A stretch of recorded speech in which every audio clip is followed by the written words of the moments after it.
Video 2 SLB recharge में 20% discount लेने के लिए आपने 500 रुपीज़ का ई बुक खरीदा था।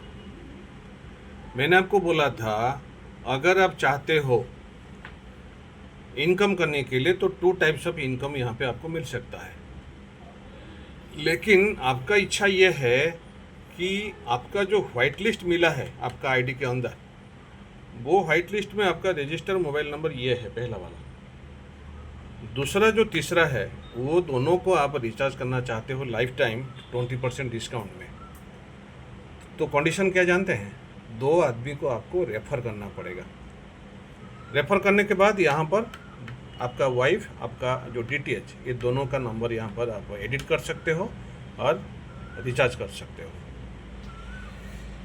देखो यहाँ पे तो मैंने आपने जब ई बुक खरीदा मैंने 500 रुपीज़ में, तो पहले आपने क्या किया, 300 रुपीज़ में आपका मोबाइल को रिचार्ज किया। 20% डिस्काउंट मिलता है कि नहीं आपको, तो आपने देखे, सक्सेस भी हो गया।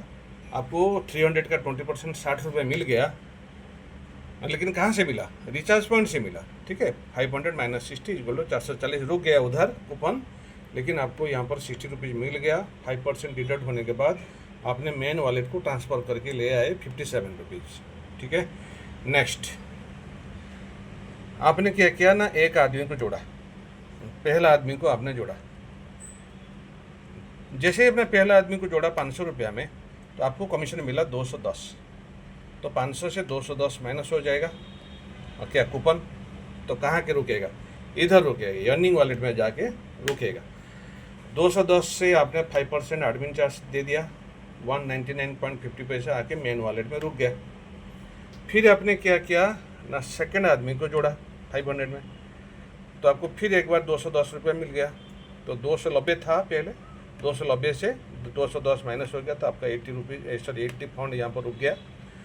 और ये 210 आके तो यहाँ पे रुक गया अर्निंग वॉलेट में। फिर यहाँ से आपने 5% माइनस करके आपने उसको मेन वॉलेट को ट्रांसफ़र करके ले आए। तो ये 57, 199, 50, 199.50 कुल मिलाकर हो गया आपका बैलेंस 456 रुपया मेन वॉलेट में। तो अभी आप ये दोनों मोबाइल नंबर को रिचार्ज कर सकते हो, मोबाइल एंड DTH, या दो मोबाइल नंबर को भी। ठीक है, यहाँ पर आपका 456 रुपया बैलेंस पड़ा है। तो आपका वॉलेट में आप उसको खर्चा कर सकते हो। कैसे ना, आपका वाइफ का मोबाइल को आपने रिचार्ज करना शुरू किया, कितने रुपये में? 300 रुपये में। सबको 20% डिस्काउंट मिलेगा। कहाँ से जाएगा? यहाँ से जाएगा। ठीक है, 440 था आपका, माइनस 60 हो गया, तो 380 रुक गया। तो 60 रुपये कहाँ आ गया? नहीं, इधर आ गया। फिर ये जो 456 था, यहाँ से 300 रुपये कट गया आपका वाइफ का रिचार्ज करने के लिए। ठीक है, यहाँ पर बैलेंस रुक गया 156 रुपया। तो ये 156 के साथ आके ये 57 फुट मिल गया, तो आपका हो गया 213 रुपया हो गया। फिर आपने क्या किया ना, आपका DTH को रिचार्ज करना शुरू किया। तो DTH को आपने 200 रुपये में रिचार्ज किया। तो यहाँ से मोबाइल रिचार्ज जो है ना, सो DTH जब आप रिचार्ज तो किया तो DTH का 20%, 200 का 20% 40, 380 से 40 कट गया। फिर यहाँ पर 340 रुक गया। तो यहाँ पर जो 40 कटा, आप आकर यहाँ पर रुका कहाँ? अर्निंग वॉलेट में। ठीक है, तो यहाँ से फिर 5% से ऊँची तो कट गया, तो 30 रुपीज़ आ गया। तो यहाँ पर आपने 200 रुपया जो ले लिए, सो DTH के लिए आपका 13 रुपया यहाँ पर रुक गया था। तो 13, ये 38, कुल मिलाकर कितना हुआ? 51 बैलेंस आपका फिर रुक गया। आपने क्या किया, सेकेंड मंथ में तो आपने आपका जो मोबाइल है वो तो रिचार्ज करने के लिए निकला। तो आपका बैलेंस में कितना था? 51 था आपका मेन वॉलेट में। देखो, मेन वॉलेट में 51 था। तो यहाँ पे आपने 300 से 51 माइनस कर दिया, आपने 249 रुपीज़ दे के आपका 300 रुपीज़ का मोबाइल रिचार्ज कर दिया। और तो यहाँ से आपको 60 रुपया भी मिल गया। हाँ, तो यहाँ से आपको 60 रुपया मिल गया। देन 57 हो गया वो तो आफ्टर डिडक्ट 5% ये भी, तो यहाँ पे रुक गया। तो फिर आपने क्या किया ना, तो आपका वाइफ का मोबाइल नंबर को तो रिचार्ज किया, क्योंकि यहाँ पर बैलेंस था 57।